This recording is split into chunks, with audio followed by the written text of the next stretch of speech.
para a práticas básicas como necrofilia e zoofilia. Apesar do aumento das sanções, a conduta segue sendo tratada como contravenção e não como crime. A proposta foi apresentada pelo primeiro-ministro Oswald Sonko e cumpria uma promessa de campanha do governo eleito em 2024. O texto também prevê punições para ações consideradas como promoção ou financiamento da homossexualidade, o que pode restringir a atuação de organizações que apoiam minorias sexuais e de gênero. Durante a tramitação, integrantes do governo argumentaram que a legislação anterior em vigor desde 1966 era branda e a medida ocorre em meio a um cenário regional em que mais de 30 países africanos criminalizam relações entre pessoas do mesmo sexo, além de manifestações recentes de grupos conservadores e do aumento de prisões de suspeitos no Senegal. Mas olha que absurdo isso, né? Fico até sem palavras, né? O presidente do Senegal, o Bassirou Diomaye Faye, sanciona uma lei que endurece punições contra os homossexuais, ou seja, lá não é crime, mas é uma contravenção ser homossexual. E aí quem for homossexual lá, ou fazer o que eles colocam aqui como propaganda do homossexualismo, pode ficar preso agora de 5 a 10 anos. Já tinha prisão de 1 a 5 anos. Tem mais multa de 10 milhões de francos, que representam 93 mil reais. E lá no Senegal eles comparam ou classificam a homossexualidade com as práticas de necrofilia e zoofilia, que no caso são práticas de sexo com cadáveres ou com animais. É um absurdo estarrecedor, né? A lei atual é de 1966 e era tido como uma lei branda, que prendia as pessoas pela sua opção sexual de 1 a 5 anos. É uma situação, assim, que é um absurdo. Me faltam palavras, assim, para dizer o que significa isso no mundo em 2026, né? No mundo onde as pessoas lutam pela sua liberdade, por poderem ser quem querem ser, defender os seus direitos. Aí ainda temos países que entendem como crime, no caso aqui não exatamente um crime, mas uma contravenção à opção sexual dessas pessoas. Eu não sei onde vamos parar. É uma coisa assim estarrecedora. Um absurdo. Não é opção sexual, é orientação. Que seja, não pode ser crime, né? É, porque não é uma opção, né? A pessoa, se tivesse essa opção, provavelmente ela não iria optar por ser homossexual. Mas que seja, não é crime, né? Não é. Pois é. Aqui no Brasil. Só que lá é. 10h39. Obrigada, Daniel Félix, pela informação. A temperatura em Porto Alegre neste momento está na marca dos 26 graus. Daniel Félix. Com informações, porque o Rio Grande do Sul prossegue com resultados positivos na geração de Daniel empregos. Félix é o jornalista que acabou de falar aqui na... Ocupa a segunda colocação no ranking das unidades federativas com maior saldo de vagas de trabalho com carteira assinada, totalizando... Nós ligamos aqui de forma aleatória o aparelho rádio convencional, né, gente? O rádio online. E veio justamente... Qual é a notícia que vem? Crime e criminologia. Veja como o tempo todo você vai na mídia. E hoje a gente está fazendo uma experiência aqui diferente, gente. Ó, nós estamos com fazendo duas transmissões. Depois eu vou explicar o que a gente está fazendo aqui. Ó. Tem um aparelho, outro aparelho e outro aparelho. Lembra de como era antigamente? Ó? Então esse aparelho aqui liguei o rádio nesse aparelho e veio uma notícia sobre crime. E outro dia a gente falava, né, gente, sobre... Lembra? A gente falou sobre o sistema de justiça criminal. E nós estávamos alinhavando, então, ideias aqui, só que estávamos em trânsito, lembra alguns dias atrás. E aí a gente fez aqui eu tenho que refazer esse desenho aqui, ó. Mas não deu tempo de refazer para hoje. Mas a gente falava justamente aqui, ó, crime, ato infracional, cultura jurídica, lei de contravenções penais, lembra? E esse material, então, que está aqui na tela, gente, é justamente sobre isso. Então, na medida que nós formos conversando e avançando um pouco nisso, você vai entender o material que está na tela, essa retomada, então. E vamos começar essa retomada com essa obra aqui, gente, ó. Essa obra aqui foi citada naquele encontro. Ó, quem é o autor? Miguel Reale. E o título da obra é Lições Preliminares de Direito. Vamos ficar hoje, assim, gente, no máximo uns 30, 40 minutos, porque a gente está retomando, né, o que a gente já conversou, e depois a gente avança para outros temas. Veja, Lições Preliminares do Direito, do professor Miguel Reale, é um livro muito importante. A maioria dos acadêmicos que iniciam um curso de Direito são remetidos a ele. E nós falamos, então, aquele dia, né, que nós tínhamos o livro, está aqui o livro, ó. E aí, naquele momento, a gente não estava localizando. E o que a gente falou sobre esse livro, gente? Lembra que nós utilizamos a inteligência artificial para confirmar aquela conversa sobre as ordenações jurídicas não estatais. A gente explicou o que são as ordenações jurídicas não estatais, citamos alguns exemplos e citamos como fonte justamente o professor Miguel Reale, essa obra, Lições Preliminares de Direito, e falamos então da importância, né, gente, do autor e da obra, e nós vamos retomar, não agora, nós vamos retomar o professor Miguel Reale, nós vamos retomar esse assunto, porque ele é bastante importante, ordenações jurídicas, não estatais, tá? Esse assunto é bem importante para quem é do direito e também para quem não é do direito, porque ele se comunica com a sociologia e com as sociais. Gente, quem é do direito está conosco, quer ficar rico, qual é a nossa sugestão? Gente, não tem coisa mais que envolve mais o mundo do direito que ao nosso crivo. Veja, alguns podem dizer, não, mas é outra coisa, não é isso. Bem, a nossa opinião, o nosso crivo, a nossa avaliação é o seguinte: se você quer atuar no mundo do direito e progredir financeiramente, nada contra, né, gente? Cada um, nós preferimos a filosofia do direito, por isso que a gente está aqui com o professor Miguel Reale. Mas se você tem essa necessidade, essa vontade, esse objetivo, gente, é direito dos contratos. Direito dos contratos. Por que direito dos contratos, gente? Existe uma disciplina, existe uma área do direito civil, ou civil, como preferem alguns, direito dos contratos. O contrato, a gente está na nossa vida o tempo todo. Não, aí você vai dizer, é direito do consumidor? Sim, é direito do consumidor. Mas não é só direito do consumidor, porque avalia o seguinte, você, mesmo quando eu falo contratos, não são somente aqueles contratos escritos, os contratos levados a cartório, onde você reconhece a assinatura no balcão ali por semelhança, ou seja, não é só no jurídico e no extrajurídico. O direito dos contratos é a vida do cidadão como um todo. Eu vou dar um exemplo que a pessoa nem se dá conta muitas vezes que é direito dos contratos. Você decide fazer um movimento para o trabalho ou para a faculdade e você então necessita de um transporte, seja coletivo, seja o transporte por aplicativo. Você não assina um contrato quando chama a empresa Uber e vem o automóvel. Ou então, quando você dá sinal para o transporte coletivo, ele está passando, você dá o sinal e entra no transporte coletivo, no ônibus, e paga o valor com cartão. Alguém ainda paga, né? A maioria é cartão, mas existe aqueles que ainda utilizam espécie, papel moeda. Gente, isso é um contrato. Se você cair, se machucar dentro do ônibus ou dentro do aplicativo, o que acontece? Você pode acionar a empresa por danos morais, danos materiais, etc.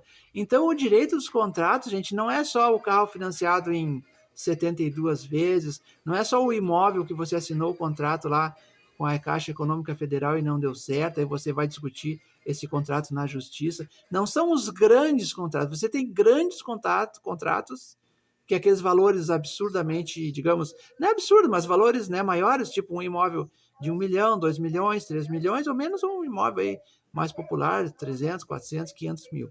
Então, ou automóvel, pode ser um automóvel popular de 60, aliás, 60 não existe mais, né, 90, 100 mil, ou um automóvel mesmo de luxo lá de 300, 400, 500 mil. Então, a pessoa que decide entrar no direito dos contratos, mas tem que entrar entrando, né, gente?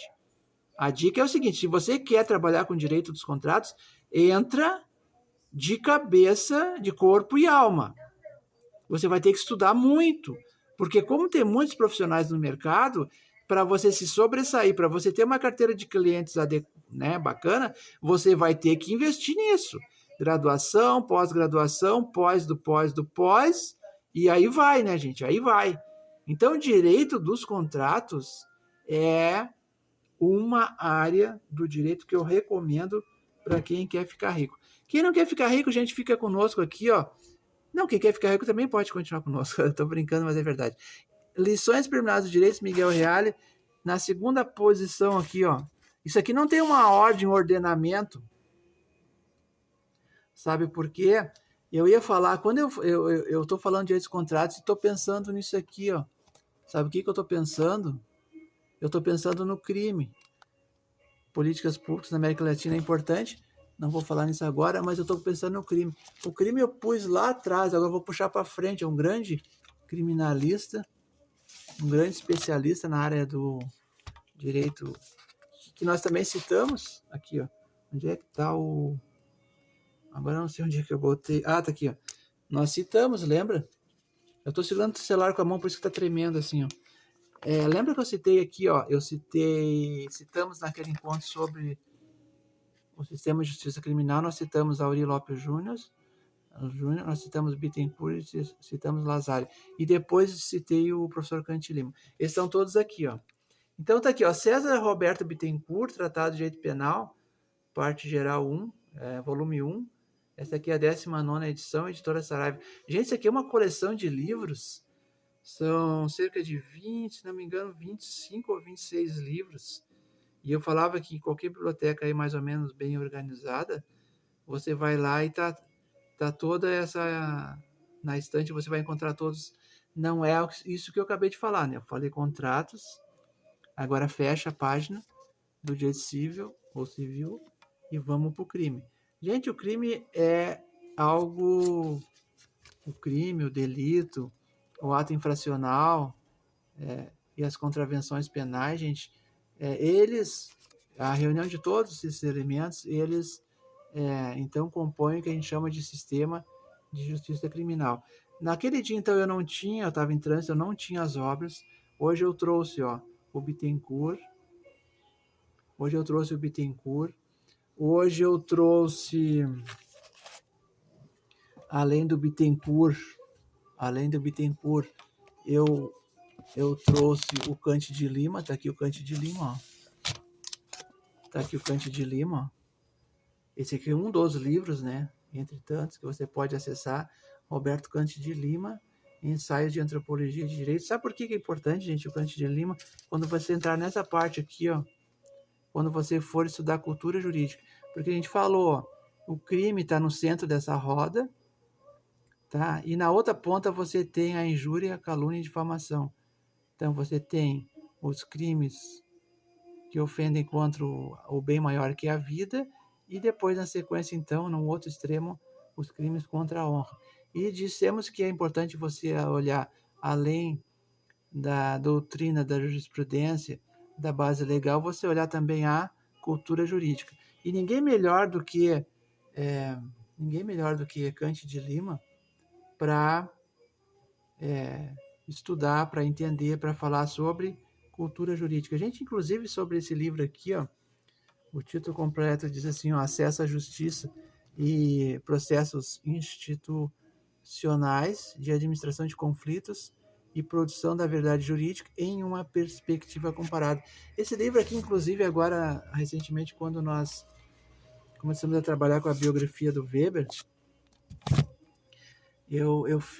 acabamos por encontrar um novo link, Eu vou só comentar rapidamente, porque não é esse o objetivo de a gente entrar na biografia do Weber, mas eu estou com um material aqui que acaba remetendo para isso. Isso aqui veio hoje pela manhã, ó, A Natureza Chama, 1º de abril, né, gente? A gente já vai entrar nisso na medida do... Mas vamos ponto por ponto. Veja, a antropologia do direito. Gente, isso aqui você não encontra nos cursos de direito, infelizmente, não é que querer... São poucos que... Ó, eu estou puxando aqui o material. Alguns vão me xingar, eu sei, mas não quero ser... Eu só quero dizer duas palavras. Duas palavras que eu falei no último encontro, veja. Milton Bins. O professor Milton, por que eu cito Milton Bins, gente? Porque ele era um especialista, catedrático e ele tinha um magistério tanto na área das ciências sociais quanto nas ciências jurídicas. Então, à época, claro que essa obra é posterior, né? O professor Milton Bins, coitado, nem poderia falar sobre Roberto Cândido de Lima, mas se o professor Milton Bins estivesse vivo hoje, ele ia trabalhar com você em sala de aula com o Cândido de Lima. O Cândido de Lima vem depois, mas voltando, o que eu falava da biografia do Weber com Cândido de Lima? Qual é a conexão? Estados Unidos. O professor Cândido de Lima começa a trabalhar a sua pesquisa no Brasil, com a polícia no Rio de Janeiro, e depois ele vai para os Estados Unidos fazer o seu doutorado, e aí faz o link das polícias, da cultura jurídica no Brasil com aquilo que ele estava vivendo lá nos Estados Unidos. Então, o Weber, na sua vida, ele tem um momento que ele viaja muito durante a sua vida, em função até de buscar a situação melhor de saúde, ele faz viagens para diversos países.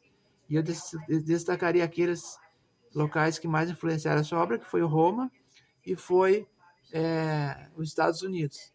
Então, gente, vou colocar, já que eu falei Estados Unidos, eu vou colocar em tela esse material aqui, ó. O que significa, gente, a natureza chama? Eu queria usar esse material aqui, ó, para dizer para você que você, quando lê um livro extenso como ó, eu vou botar agora em branco aqui para você, eu vou apontar 3 situações diferentes de leitura. Gente, quando você pega um livro, qual é a primeira opção que você tem? Fazer uma leitura linear, analógica. Ó, você vai linha por linha, parágrafo por parágrafo, página por página. Isso é bom, isso funciona em alguns casos. Em outros casos, o que acontece? Não vai funcionar porque você vai cansar, você vai, digamos assim, a coisa pode ficar enfadonha, chata, lenta, quando você opta por esses. Então, existem outros. Esse é o básico, é o mais simples, a leitura linear. Você tem uma leitura na sequência, qual é a segunda alternativa? Você fazer uma leitura não linear salteada, ou com saltos, tá? Então, ao invés de você ir linha por linha, parágrafo por parágrafo, página por página, você vai dando saltos. É uma coisa mais dinâmica, e aí você vai pegando a ideia geral da obra. É diferente, você não vai ter todo, né, aquele... não vai entrar de forma assim tão como foi no caso anterior. Agora, existe uma terceira situação, que é a seguinte: você não faz nem linear, nem salteada, você vai elegendo setores. Você dá uma olhada, por exemplo, você olha o sumário do livro e você verifica, bom, essa parte me interessa, essa não me interessa. Então você vai eleger setores, vai eleger capítulos, vai eleger pedaços, vai eleger partes dessa obra e vai trabalhando de forma não linear. Digamos assim, você tem ali 10 capítulos no livro, aí você se interessa pelo capítulo número 10. Aí você passa os 9 anteriores e vai lá no 10. Não é que você não vai voltar Aí, na medida que você avança no 10º, você pode fechar o livro e botar na estante ou voltar pro 1, pro 2, pro 3, pro 4, tá entendendo? Então tem, só para dizer, gente, agora rapidamente, depois a gente vai voltar nisso também, tem várias formas para quem lê, não tenta explorar outras maneiras de leitura para poder chegar assim, ó, em situações como essa. A natureza chama pontinhos. É uma frase de alguém que trabalha com filosofia da poesia e que pode, então, ler de forma linear ou não linear. Voltando para o Cante de Lima, gente. Como é que eu chego no Cante de Lima? Foi academicamente? Não. Posteriormente, academicamente. Mas no primeiro momento, tínhamos notícia de alguém que estava com alguém de projeção nacional, que estava com um grande problema na área do direito criminal e ele precisava contratar uma defesa, etc.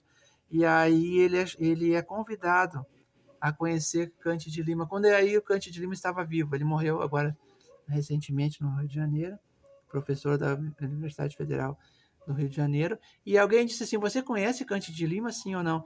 E aí o réu, não era réu ainda, se não me engano, ele era investigado, não lembro, não vou citar nomes.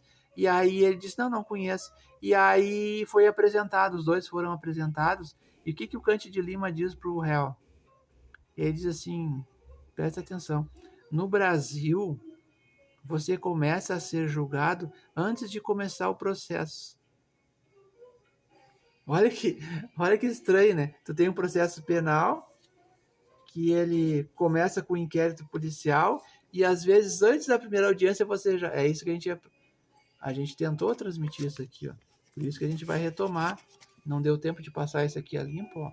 O que é o sistema de justiça criminal? O que é o sistema de justiça criminal? É tão complexo, é tão grande e tão interessante que não dá para falar assim em poucos minutos. Nós estamos com 20 minutos e não vamos avançar a gente mais do que 50, tá? E a gente tem aqui ainda algumas obras. Então eu quero vencer o Cante de Lima, mas aí ficaram amigos Cante de Lima e esse réu, conversaram e o Cante de Lima explicou para eles, cara, tu tem que contratar, no teu caso, é um caso, a área em si já é complexa, entendeu? E o cara, como era um cara de grande projeção nacional, um cara famoso, importante, etc., ele estava bem enredado, bem amarrado, bem complicada a situação dele. E aí o que o Cante de Lima disse para ele? Cara, tu tem que contratar o melhor. Tu quer fugir disso, tu quer resolver esse nó, tu quer desatar esse nó, tu quer resolver essa questão, não fica assim com... Aí o que aconteceu? O cara contratou uma banca de advogado, porque muitas vezes não é um, não é dois, não é três, você precisa de uma banca. Quando a situação é complexa, quando você tem projeção nacional, quando você é rico e famoso, um advogado não vai resolver o teu caso. Tá entendendo? Ah, vou gastar muito? Sim, vai gastar muito. Vai ter que investir nisso. Porque outro dia, um dos mais famosos do Brasil, que eu curto e compartilho com vocês, que é o Kaká, disse o seguinte, eu não entro na causa se eu não tiver tese de defesa bem estruturada. É o que o Kaká falou outro dia numa entrevista. Então não é pelo preço, pelo valor ou a cor dos olhos do réu. Ele disse, se eu vejo que isso não vai prosperar, se eu sei que no determinado tribunal onde eu vou ter que atuar, essa tese não prospera, eu não entro. Tipo assim, como é que você vai entrar numa guerra que você sabe que... Ninguém entra numa guerra para perder. Tá entendendo? As pessoas... Estou falando guerra de forma figurada, né? As pessoas entram nos embates, nas disputas para ganhar, certo? Sim ou não? Certo ou errado? Acho que é isso, né, gente? Então, se você está enredado, se você está atrapalhado, se você está respondendo alguma coisa no penal, gente, contrata um especialista. Contrata um especialista. E agora, falando em especialista, gente, olha essa área. Você sabe o que significa políticas públicas? É uma área que aqui no Rio Grande do Sul não tínhamos curso de graduação. Agora nós temos um curso de graduação especialmente dedicado para as políticas públicas. Então, as ciências sociais, que já havia então, a oportunidade de você estudar sociologia, antropologia e ciência política, agora você também pode se dedicar para as políticas públicas. Existe um curso de graduação aqui próximo a nós, e existem outros tantos cursos aí de pós-graduação. Online eu não sei se existe, né? Porque às vezes a pessoa quer fazer um curso e não tem essa mobilidade, essa capacidade de deslocamento. Gente, só tem uma questão assim que eu queria, é uma coisa bem particular, mas eu queria dizer que na relação custo-benefício, o governo investiu muito nisso. Custa caro, né, a gente estabelecer, né, uma nova área, abrir um novo curso de graduação dentro da federal. Então, eu fico pensando e fico avaliando até que ponto, a gente, valeu a pena em termos de, de investimento. O governo investiu muito nesse curso. Até que ponto a relação custo-benefício está sendo positiva para a sociedade? Porque você sabe que, claro, ao final e ao cabo de um curso de graduação, o que, que é? É o profissional que entra no mercado de trabalho e vai, não é, defender determinados aspectos dentro da própria sociedade. Então eu me questiono, às vezes eu me fico pensando nesse aspecto, né? Mas não vou entrar no mérito porque é uma questão complexa. Gente, dos livros para o cinema, você já assistiu esse filme aqui, ó? O Grande Desafio. Gente, para quem é do direito, eu indico e recomendo, acho que tem na internet. Deve ter até no YouTube esse filme aqui, ó, se não me engano. O Grande Desafio é baseado em uma história real. E o subtítulo está escrito assim, ó: quando tudo um país passava por dificuldades, ele inspirou pessoas a nos dar esperança. É muito bacana, gente, é muito bonito. Dá uma olhada para quem é do direito, quem não é do direito também pode olhar, mas aí talvez quem gosta mais de filosofia, de artes, de cinema, etc. Gente, tá aqui ele, ó. É impossível falar de penal sem falar de Foucault. De modo geral, os cursos de graduação do direito, eles trabalham com o livro do Foucault, que é o Vigiar e Punir, mas, além do Vigiar e Punir, você tem essa obra aqui que chama Os Anormais, ó, que é um livro bastante interessante, muito, muito, muito interessante para quem quer aprofundar a matéria do penal, do sistema de justiça criminal. Eu indico que você não é só os anormais, gente. Vários livros Foucault, citei Vigiar e Punir, eu tô com os anormais na mão, mas tem outros tantos. História da loucura, por exemplo, porque, inclusive, agora falando de história da loucura, faltou aqui, gente, ó. Sabe o que faltou aqui quando nós... Sabe o que faltou? Olha como é complexo, agora que eu me dei conta disso, ó. Quando a gente falava aqui no que é o sistema de justiça criminal, e eu anotei, sabe por que eu anotei? Porque como ele é complexo e tem várias questões, eu falei Código Penal, falei você tem que dar uma olhada no Código Penal, no Código de Processo Penal, na Constituição Federal, no Direito Internacional, e olha só que eu esqueci aqui de um detalhe. Falamos do ato infracional, falamos do caso do cão-orelha, que não é crime, é ato infracional, em função das pessoas que cometeram, que estavam envolvidas naquela situação, estarem dentro do que reza o Estatuto da Criança e do Adolescente. Então, ó, falamos em ato infracional, falamos na Lei de Contravenções Penais, falamos, e eu esqueci Olha que interessante ver como, quando eu falo complexo, é complexo mesmo, gente. Veja bem, porque você tem que dar uma olhada no artigo 26 do Código Penal. O artigo 26, ele vai falar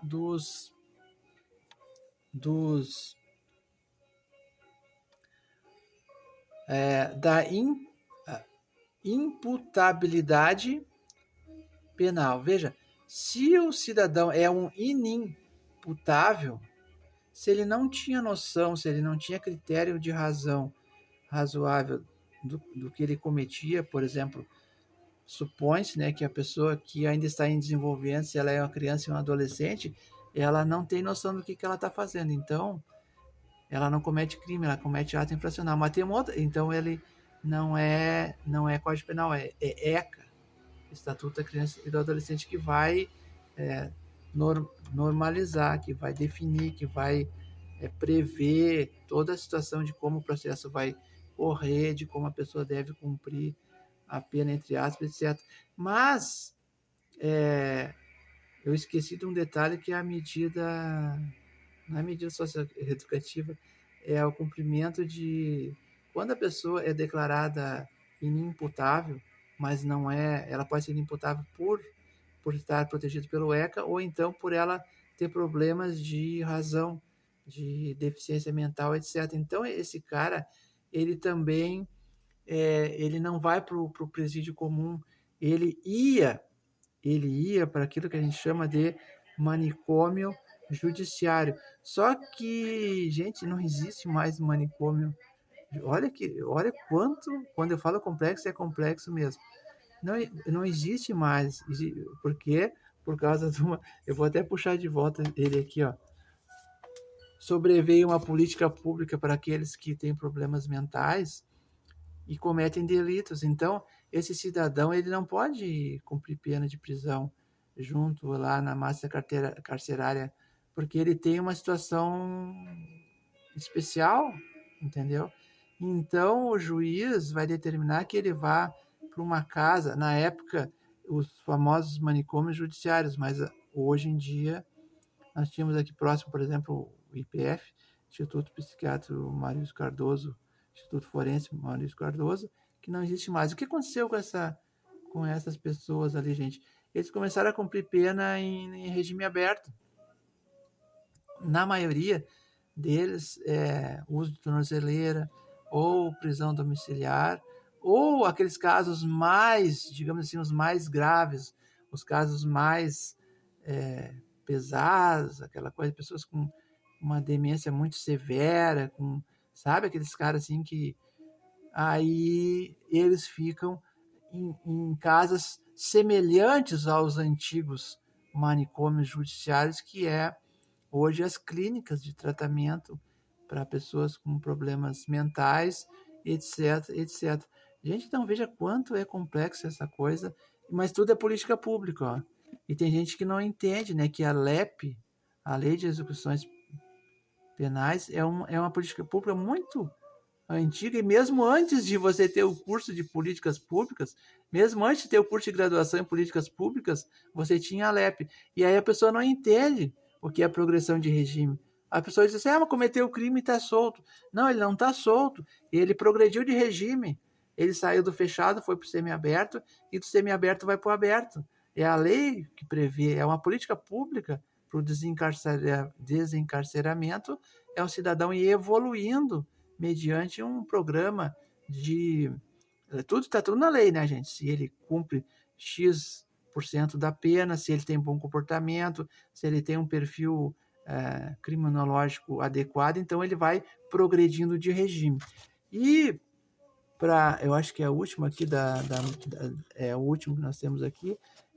Gente, esse livro é muito importante, tão importante que... Por que é importante, gente? Porque muitos que não são da área do direito, as pessoas não têm noção, não têm entendimento. O que significa o garantismo penal? O que significa o garantismo penal? Gente, assim, em poucas palavras, até é difícil de dizer, mas eu convido a todos aqueles que não sabem, dar uma olhada no artigo 5º da Constituição, que vai ficar mais fácil de entender. Lá nós temos a presunção de inocência. Todo réu o que diz lá? Todo réu é inocente até a prova em contrário. Tá? Então, antes do trânsito em julgado, você não pode dizer fulano é culpado disso, fulano é culpado daquilo. Não, ele está respondendo ao processo. E a presunção de inocência é uma segurança que o cidadão tem de que ele vai ter a oportunidade de se defender. Depois que houve todos os procedimentos, houve a defesa técnica, a autodefesa, e assim então vem a sentença penal condenatória, ainda assim você tem o segundo grau da jurisdição, que você vai poder Apelar. O que é apelar? Apelação é um recurso de segundo grau, onde você vai dizer, olha, essa decisão está equivocada, essa decisão não está correta, faltou isso, faltou aquilo, então você vai apelar. Artigo 593 do Código de Processo Penal, recurso de apelação. E depois tem outros tipos de recursos, mas não mais aí já na questão de mérito. Você tem um recurso extraordinário constitucional, especial constitucional, etc, etc. Gente, são muitas questões e a gente não quer ficar mas assim, nisso muito tempo. O garantismo penal, gente, eu queria trazer aqui um livro do Aurí Lopes Júnior, que é um professor catedrático especialista na área do penal, do processo penal, e é um garantista, ele se dedica para isso, ele é uma pessoa muito preparada, deixamos aqui uma referência, inclusive nós colocamos aqui, quando a gente escreveu esse rascunho aqui, a gente colocou, citou algumas fontes, dentre eles, Aurí Lopes, citamos Bittencourt, citamos Lazari e citamos esse professor que já é falecido, que a gente já falou sobre ele. Gente, na ausência o Cante de Lima, na ausência do professor, da obra do professor Aurí Lopes Júnior, nós trouxemos aqui, o garantismo penal, essa obra chama Garantismo Penal Integral, Questões Penais e Processuais, Criminalidade Moderna e Aplicação do Modelo Garantista no Brasil. Então, veja, o garantismo é um modelo, é um tipo de trabalho dentro do penal e do processo penal. E veja que interessante que esse livro aqui não é tão antigo e também não é tão recente, mas aqui quando você fala, você lê assim, a criminalidade moderna, ele já não está mais atualizado, porque o moderno, a gente está o tempo todo, o moderno está se alternando. Então, citamos aqui outro dia o ECA Digital, só para dar um exemplo. O ECA Digital é uma lei nova, alguns chamam de lei FELCA, né? Não existia, e a partir de agora, né, de alguns dias atrás, passa a existir. Então, aquelas situações, crimes que envolvem a criança e adolescentes na internet, já há uma legislação, já há uma especialização. Então, é o moderno do moderno. Tá entendendo? Então, gente, por isso que eu digo que não dá para parar de estudar, não dá para você acreditar que não, já está tudo dominado, estou com o diploma na parede, já fiz o meu pós, tá entendendo? Já fiz o meu pós, já sou mestre ou doutor e tudo bem. Olha aqui, o que fala o livro. O colega está perguntando aqui, o que fala o livro Os Anormais? O novo moderno. A gente acaba rindo, né, gente? Porque o novo moderno parece. Tem expressões que a gente usa assim, quando a gente está falando, né, a gente não se dá conta, até a gente fala de expressões assim que um pouco pode confundir quem ouve. Gente, claro que o moderno é uma coisa e o novo, o moderno, talvez nem exista. Então, o moderno aí, bom, tentando aqui dialogar com um colega, né, Ítalo. Veja, outro dia eu assisti uma palestra de 2 horas de um cara que é da área da filosofia, que ele falava sobre a modernidade e explicava o que é o moderno, sabe? Sim, tá. Não, claro, sim, a gente tem que brincar, porque como a coisa é complexa, né? A matéria é complexa, então a gente tem que brincar, a gente tem que relaxar, e por isso que a gente, né, muitas vezes, né, a gente canta, a gente traz, olha só, referências na área da literatura, a gente dialoga com a própria natureza. A natureza chama. O que quer dizer isso, gente? O que quer dizer isso? Olha, eu vou ser bem sincero, até vou abrir aqui uma nota biográfica, gente. Eu vou ser bem sincero, até porque mais dia, menos dia, você vai acompanhar isso. Você sabe que nós somos... tá aqui, ó. Isso aqui foi a minha sobrinha que fez, ó. Um trabalho escolar da minha sobrinha.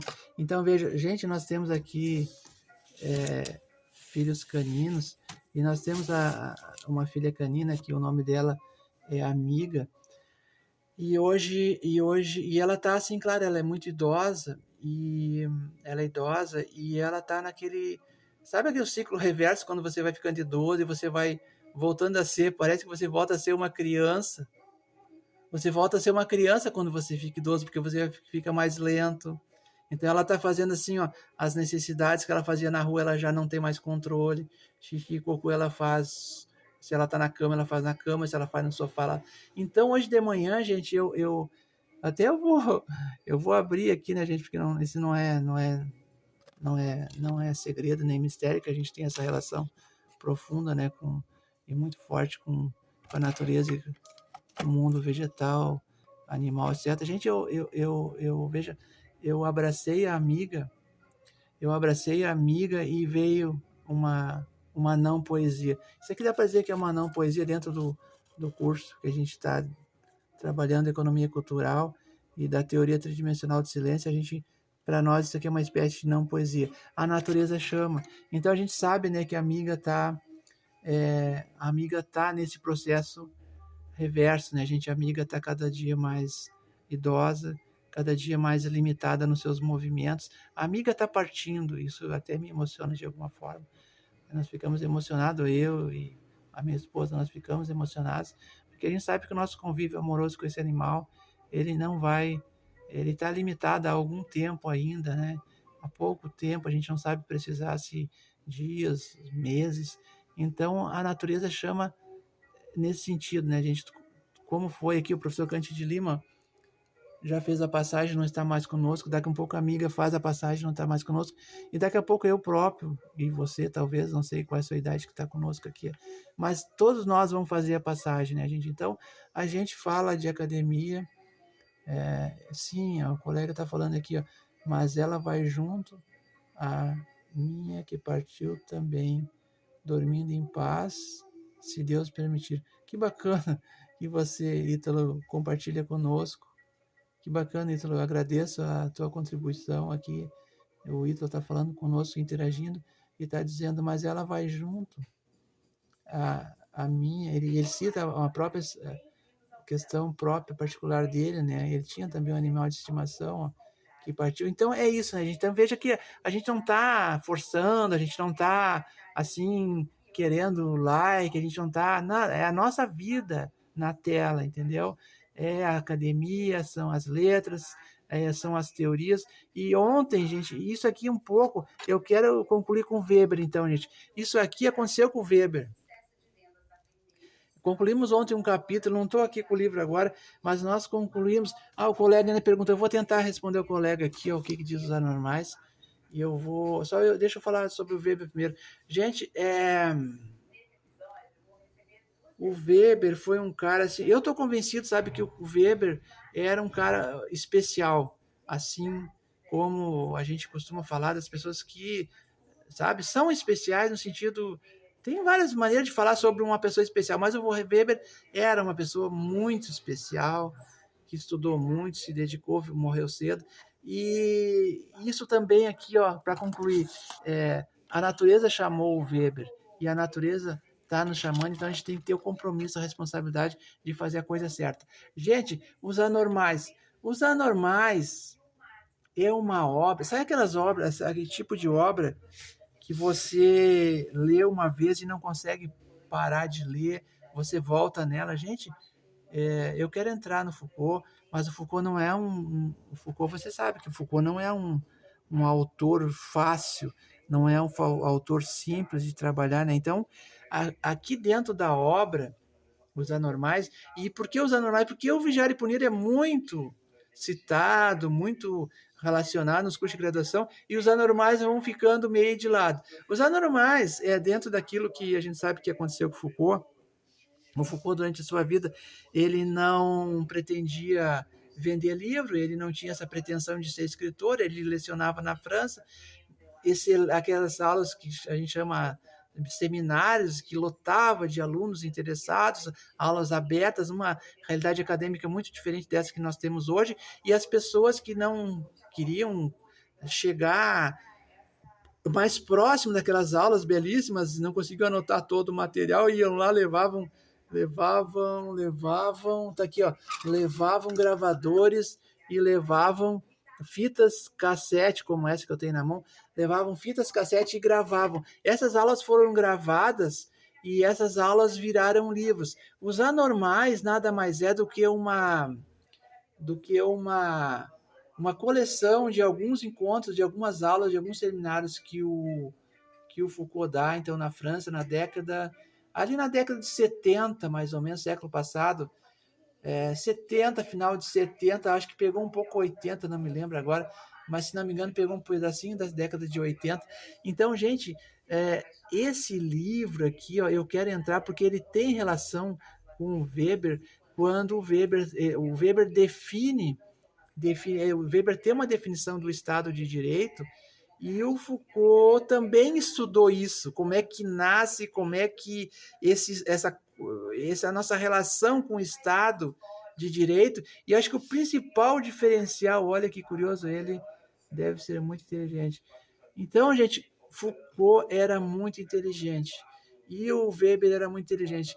Mas, claro, o Weber morreu em 1920, o Foucault esteve conosco até, eu acho que, se não me engano, final da década de 80 ou talvez 90.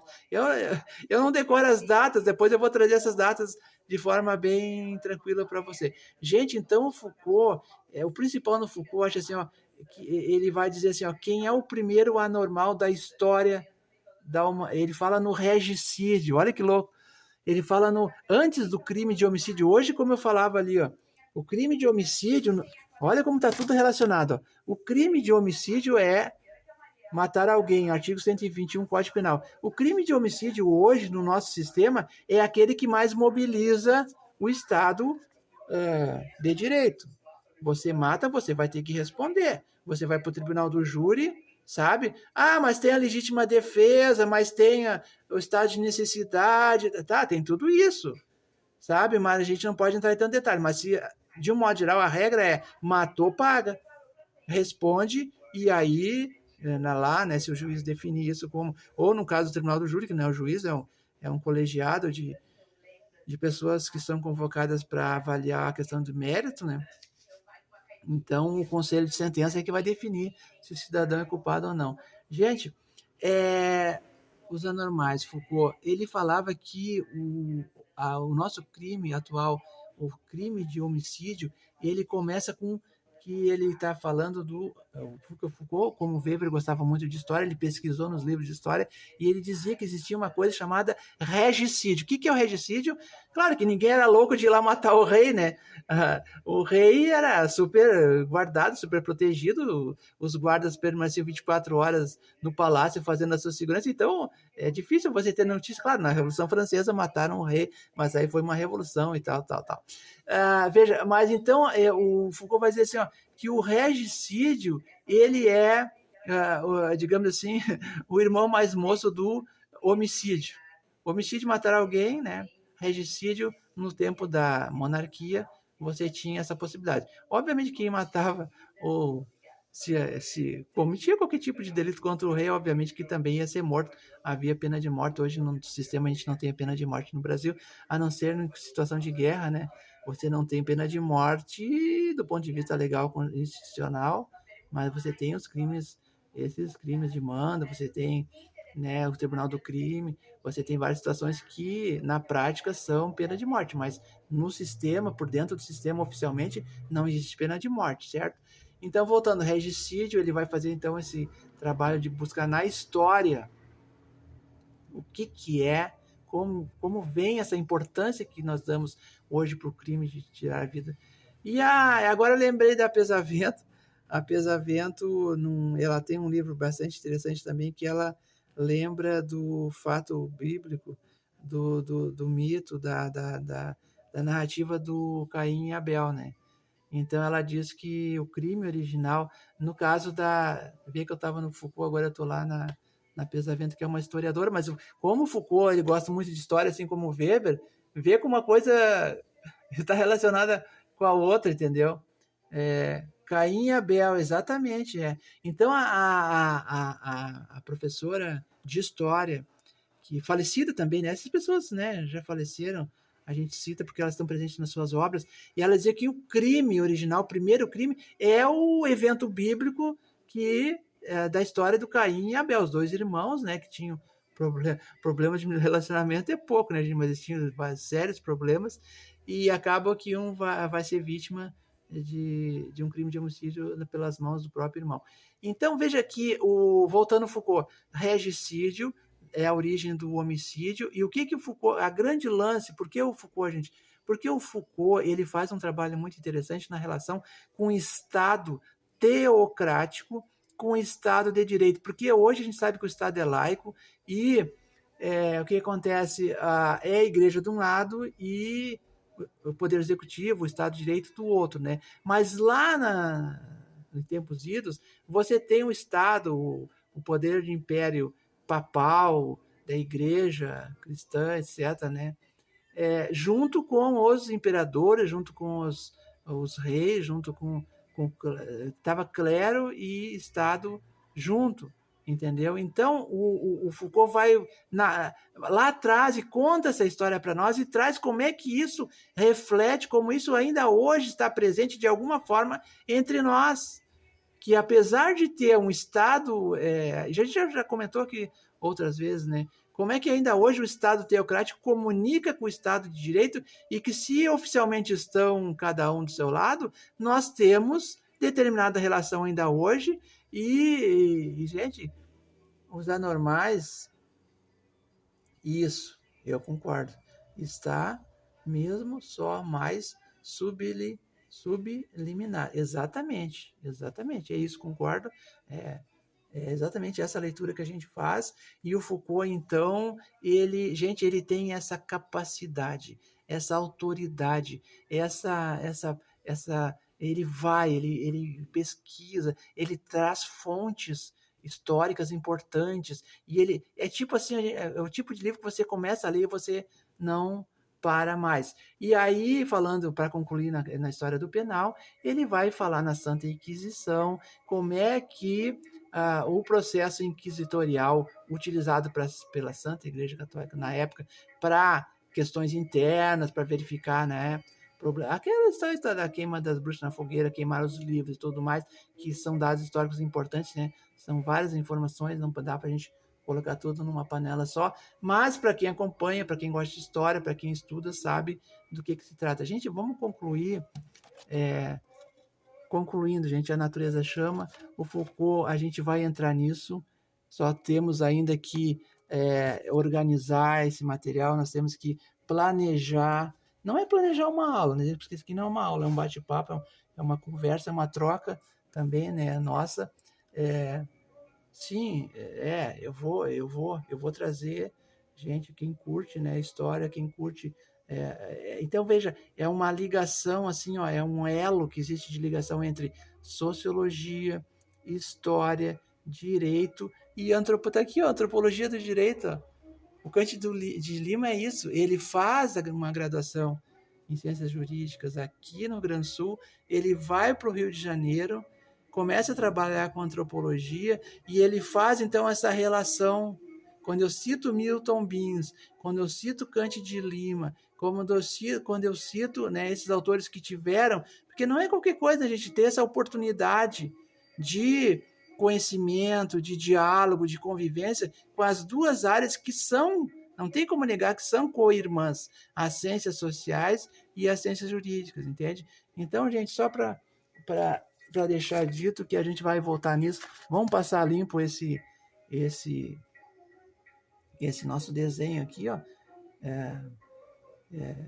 Vamos passar limpo isso aqui, vamos voltar, e eu tenho que falar então melhor, além do ato funcional, além da lei de contravenções penais, eu tenho que me preparar e vou trazer aqui de forma mais estruturada essas penas das pessoas que estão então em situação, são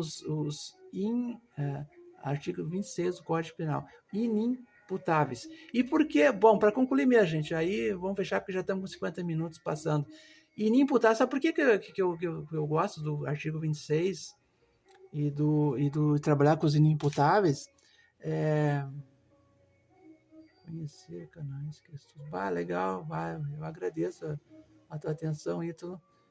Ciências sociais, de fato, é uma área muito interessante. Se você tiver oportunidade, você entra, porque com certeza você vai curtir muito, assim como nós estamos curtindo ainda hoje, né? Depois de todos esses anos, que outro dia a gente falou, né? Desde a década de 80, século passado, nós temos esse contato, essa relação, esse estudo de sociologia e hoje, então, combinando sociais com jurídica.